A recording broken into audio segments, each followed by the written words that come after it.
വളരെ നമ്മൾ ചിന്തിക്കണം. ഒരാൾ കോഴ വാങ്ങുന്നില്ല, ഒരു മനുഷ്യൻ ഒരു കാര്യത്തിൽ അഴിമതി ചെയ്യുന്നില്ല എന്ന് പറഞ്ഞാൽ വളരെ അത്ഭുതമായി തീരുക. ഹബീബായ മുഹമ്മദ് നബി സല്ലല്ലാഹു അലൈഹി വസല്ലമ തങ്ങൾ പറഞ്ഞു, ഖിയാമത്ത് നാളിൽ കുറെ ആളുകൾ ഒരുമിച്ച് കൂടും.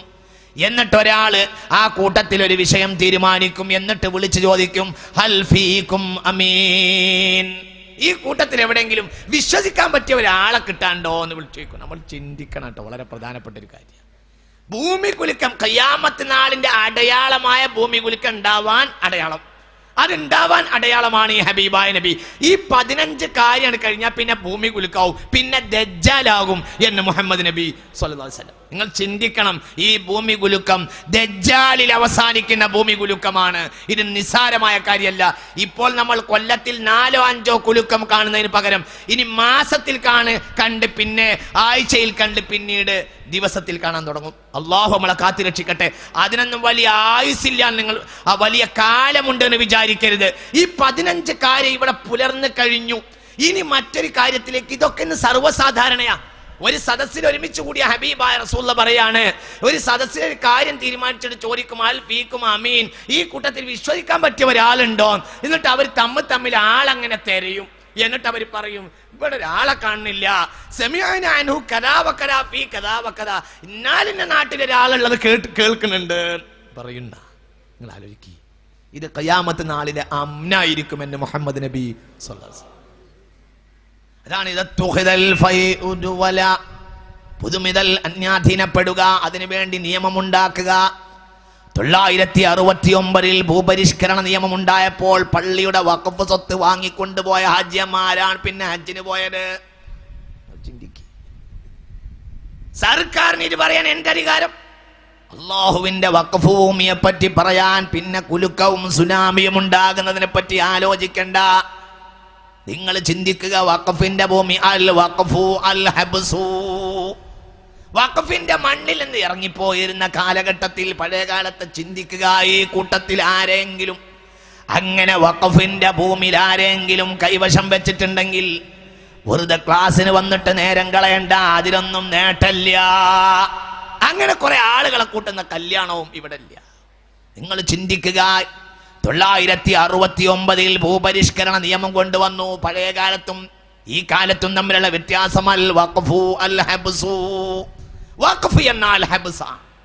വഖഫിന്റെ ഭൂമിയിൽ നിന്ന് ഇറങ്ങി വരുമ്പോൾ മുൻഗാമികളായ ആളുകൾ കാല് തമ്മിൽ കൂട്ടിക്കൊട്ടിയിരുന്നു എന്ന്. എന്തിനു വേണ്ടി അറിയോ? ആ വഖഫിന്റെ ഭൂമിയിലെ മണൽ തരി അടുത്ത മണ്ണിലേക്ക് തന്നെ കൊണ്ടാവരുത് എന്ന ദുഷ്കം, എന്ന സൂക്ഷ്മത. നിങ്ങൾ ചിന്തിക്കുക, എത്ര ആളുകളാണ് വഖഫിന്റെ ഭൂമി കൈവശപ്പെടുത്തിയത്. കേരളത്തിലെ അനവധി പള്ളികൾ എനിക്കറിയാം.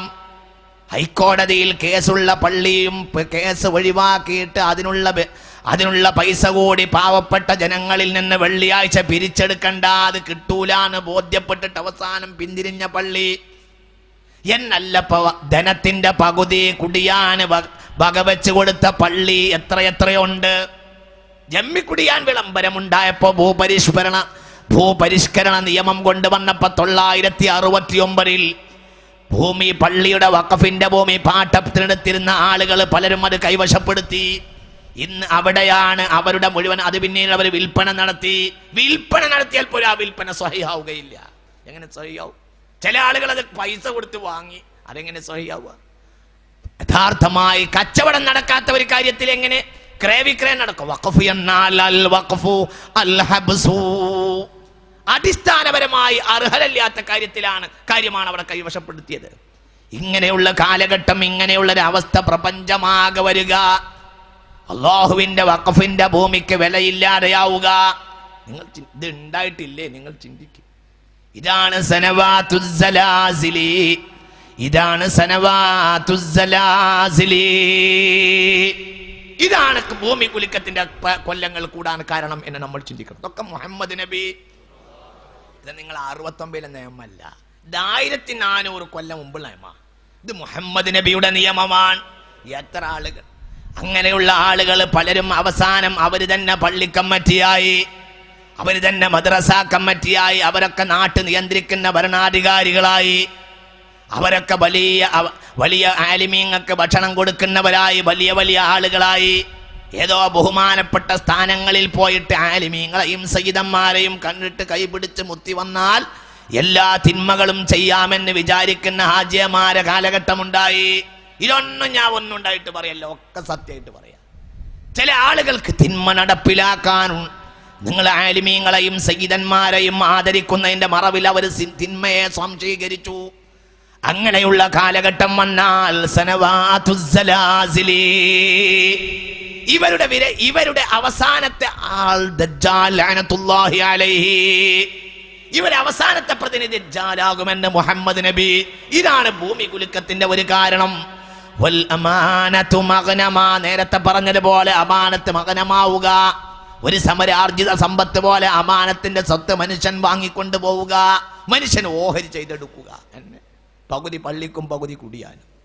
ഇങ്ങനെയായി വൽ അമാനതു മഗ്നമാ വസ്സകാതു മഗ്റമാ. സക്കാത്തിനെ പറ്റി ക്യാമ്പയിൻ നടത്താനൊക്കെ ആളുണ്ട്, പക്ഷെ കൊടുക്കാൻ എത്ര ആളുണ്ട്? ഈ കോഴിക്കോട്ട് ടൗണിലെ മുസ്ലിമീങ്ങൾ സക്കാത്ത് കൊടുത്താൽ കോഴിക്കോട്ടെ ജില്ലയിൽ പാവപ്പെട്ടവരുണ്ടാവില്ല. ഈ കോഴിക്കോട്ടെ ടൗണിലെ മുസ്ലിമീങ്ങൾ മാത്രം. എന്തിനാ അങ്ങോട്ട് പോകേണ്ട ആവശ്യം? എന്തിനാ ദൂരെ പോകേണ്ട ആവശ്യം? കോഴിക്കോട്ടെ ജില്ലയിൽ നടക്കണില്ലേ? നിങ്ങൾ ചിന്തിക്കുക. ഇതാണ് സനവാതുസ്സലാസിലി, ഇതാണ് റസൂലുള്ളാഹി, ഇതാണ് ഖിയാമത്ത് നാളിന്റെ ഒന്നാം അടയാളം. നിങ്ങൾ ചിന്തിക്കണം. ഈ കോഴിക്കോട്ടങ്ങാടിയിൽ കോടിക്കണക്കായ രൂപ കൊണ്ട് കച്ചവടം ചെയ്യുന്നവരുണ്ട്. കച്ചവടം നമ്മൾ ആലോചിക്കും. സക്കാത്ത് എന്ന് പറയുന്ന ചില ആളുകൾ വിചാരിക്കുന്നത് റമളാൻ 27-ാം തീയതി 27-ന്റെ അന്ന് അവരെ വീട്ടിന്റെ ഗേറ്റ് കിറന്ന് കരഞ്ഞിട്ട് ആരെങ്കിലും നേരെ അതിന് കണക്കാക്കിയിട്ട് ഗേറ്റിന് എണ്ണയൊന്നും കൊടുക്കാതെ കാത്തു വെക്കും. എന്നിട്ട് ആ ഗേറ്റ് ഇങ്ങനെ കിറന്നുള്ള ഒച്ച ഉണ്ടാക്കിയിട്ട് കയറി വരുമ്പോൾ ഒരു 5 ഉറുപ്പ്യാണ് കൊടുത്താൽ, അങ്ങനെ ഒരു 10 കൊടുത്താൽ 27-ാം അന്ന് മൊലാലിന്റെ അവിടേക്ക് ഇഷ്ടം പോലെ ആള് പോവാറുണ്ട് എന്ന് പറയും. എന്താ മൊലാലി കൊടുക്കണത്? കയറി വന്നാൽ ഒരു 50 ഉറുപ്പ്യ, 10 കൊടുത്താൽ 4 മണിയാകുമ്പോഴത്തിന് ഒരു 10-20 ആള് വന്നു പോകും. 1000 ഉറുപ്പ്യ മൊലാലിക്ക് ചെലവായത്. മൊലാളി കോടിക്കണക്കിന് ഉറുപ്പ്യന്റെ കച്ചവടക്കാരനാണ്. മര്യാദക്ക് സക്കാത്ത്, ശർഈയായ സക്കാത്ത് കൊടുത്താൽ ലക്ഷക്കണക്കിന് ഉറുപ്പ്യ സക്കാത്ത് കൊടുക്കണം. സക്കാത്ത് എന്നാൽ കച്ചവടത്തിന്റെയും നിക്ഷേപത്തിന്റെയും 2.5%. അത് നിങ്ങൾ ഏതെങ്കിലും യതീംഖാന പിരിവിന് വരുമ്പോ തൽക്കാലം 10 ഉറുപ്പ്യ കൊടുക്കണം, അല്ല യതീംഖാനക്ക് സക്കാത്ത് കൊടുക്കാനേ പാടില്ല. യതീമിനെ സന്ദർശിക്കപ്പെടുന്ന കാഫിലുണ്ടല്ലോ, യതീംഖാനക്ക് സക്കാത്ത് കൊടുക്കാൻ പാടില്ല. യതീംഖാനക്കുള്ള സക്കാത്തിനെ വരെ ചില ആളുകൾ സംശീകരിച്ചു. ലോക പണ്ഡിത ഫത്വയാണിത്. ലോക പണ്ഡിത ഫത്വ. Sheikh Ibn Baz, Sheikh Salih al Uthaymeen, Sheikh Jibreen അടക്കമുള്ള സഊദി ഔഖാഫിലെ പണ്ഡിത ഫത്വയാണ് ഞാൻ ഈ പറയുന്നത്. കേരളത്തിലെ ആലിമീങ്ങൾ മാത്രമല്ല, സഊദി ഔഖാഫ് അടക്കമുള്ള പണ്ഡിതന്മാരെ ഫത്വയാണ് സ്ഥാപനങ്ങൾക്ക് സക്കാത്ത് കൊടുക്കാൻ പാടില്ല. അത് പബ്ലിക്കിൻ്റെതാണ്. അത് 8 വിഭാഗത്തിന് മാത്രം കൃത്യമായി കണക്കാക്കി കൊടുക്കണമെന്ന് ലോക പണ്ഡിത ഫത്വ പണ്ഡിതന്മാർ ഇന്നും രേഖപ്പെടുത്തിയിട്ടുണ്ട്. സക്കാത്ത് മഗ്റമാ. മര്യാദക്ക് നിങ്ങൾ ആലോചിച്ച് നോക്ക്. ഇവിടെയുള്ള ഈ ആളുകൾ കോടിക്കണക്കായ രൂപ കൊണ്ട് കച്ചവടം ചെയ്യുന്ന ആളുകൾ മര്യാദക്ക് സക്കാത്ത് കൊടുത്താൽ കോഴിക്കോട്ടെ പള്ളി കമ്മിറ്റിക്കാർ, കോഴിക്കോട് ജില്ലയിലെ പള്ളി കമ്മിറ്റിക്ക് മുഴുവനും ഒരു ലെറ്റർ ഹെഡ് ബാക്കിയിട്ടുന്നാണ് ഞാൻ മനസ്സിലാക്കുന്നത്. ഇപ്പൊ പള്ളി കമ്മിറ്റി ഉദ്ഘാടനം കഴിഞ്ഞാല്, ജനറൽ ബോഡി കഴിഞ്ഞാൽ പിന്നെ ആദ്യം പള്ളി കമ്മിറ്റി ചെയ്യണത് ഒരു ലെറ്റർ ഹെഡും ഒരു സീലും ഉണ്ടാക്കുക, എന്നിട്ട് തെണ്ടാൻ സർട്ടിഫിക്കറ്റ് കൊടുക്കുക. ഒക്കെ തെണ്ടാൻ സർട്ടിഫിക്കറ്റാ. എല്ലാവരും ഏതെങ്കിലും പാവപ്പെട്ട നാട്ടിലുണ്ടോ അവന് തെണ്ടാൻ വേണ്ടി കമ്മിറ്റി വക ഒരു ഒപ്പ്, പ്രസിഡന്റിന്റെ വക ഒപ്പ്, പ്രസിഡന്റ് വേറൊന്നും ചെയ്യൂല, ഒരു ഒപ്പ്. ഈ തെണ്ടൽ സർട്ടിഫിക്കറ്റാ. ആ പാട്ടിലുള്ള സക്കാത്ത് മര്യാദക്ക് കൊടുക്കണമെന്ന് കൽപ്പിച്ചാൽ, ആ പ്രദേശത്തിലുള്ള സക്കാത്ത് കൊടുക്കപ്പെട്ടാൽ അവിടെ പാവപ്പെട്ടവൻ എന്നൊരു വിഷയം ഇല്ല. ഇത്രയൊന്നും കച്ചവടം നടക്കാത്ത കാലഘട്ടത്തിൽ സയ്യിദുനാ ഉമർ